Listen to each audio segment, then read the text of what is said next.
Kung dati, puro galing Amerika at Europe ang mga pumapatok na banyagang kanta sa Pilipinas, ngayon, pati musika ng mga Koreano, tanggap na rin. Ito raw ang matunog ngayon, ang tinatawag nilang Korean pop o K-pop.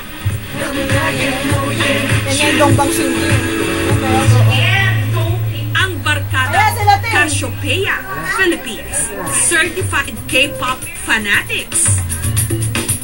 Ang paborito nilang tambayan, mga Korean KTV bar, kung saan nakakanta at nasasayaw nila ang kanilang mga favorite songs in Korean. Si Kring, isa sa mga founder ng grupo, ibang-iba raw ang kanyang mga idolo sa ating mga local artists.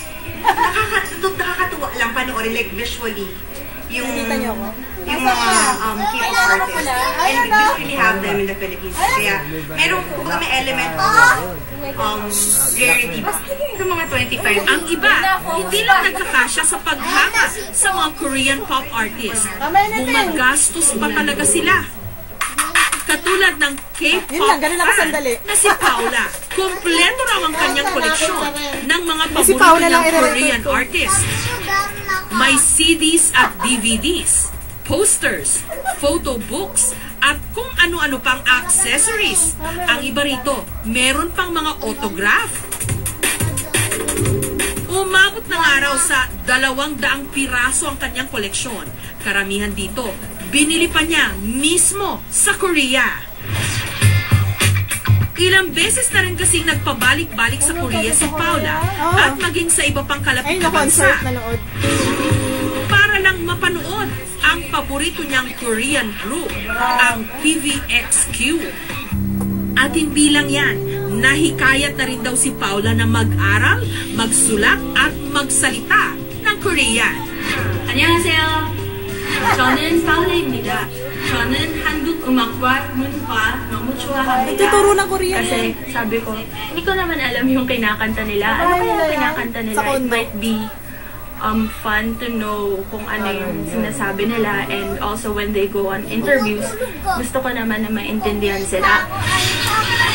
Pero una ni Professor Crisanta Flores ng UP Philippine Studies, Koreano man ang kanta at mga kumakanta, kitang-kita pa rin daw ang impluwensya ng Western culture sa mga K-pop video.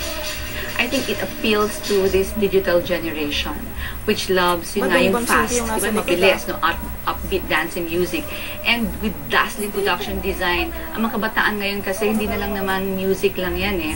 So, 3D, multimedia, kinakailangan may MTV. Tapos, dapat maganda yung quality. Not only the music, but in terms of performance. Hindi maikakailang seryosong negosyo sa Korea ang kanilang entertainment industry. Hindi na ba't kailan lang, marami sa atin ang naloko sa mga Korean novela at sa mga Korean superstars, katulad ni Rain. I like to sing and act. Kahit una ako nakilala sa singer, nabigyan din ako ng break as an actor. Kaya ngayon, pinagsasabay ko na ang dalawa. Hindi lang sa Korea sikat si Rain ngayon, pati na sa maraming parte ng mundo. Pero hindi lahat pabor sa K-pop craze. Malaki raw kasi ang negatibong epekto nito sa ating local music industry. Sa akin, ang feeling ko sayang yung airtime Tapos na yung na binibigay exposure ko natin sa mga foreign composed na songs.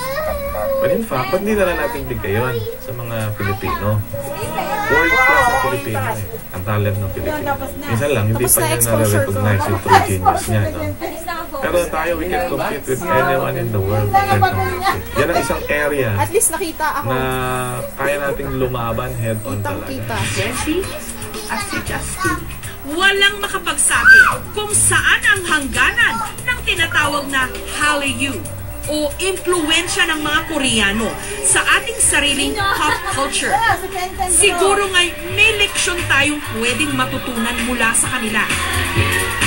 Ang local pwedeng maging international o global.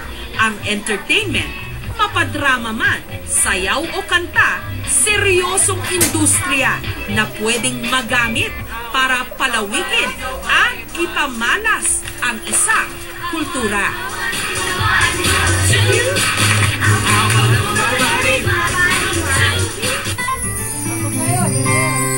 Lahat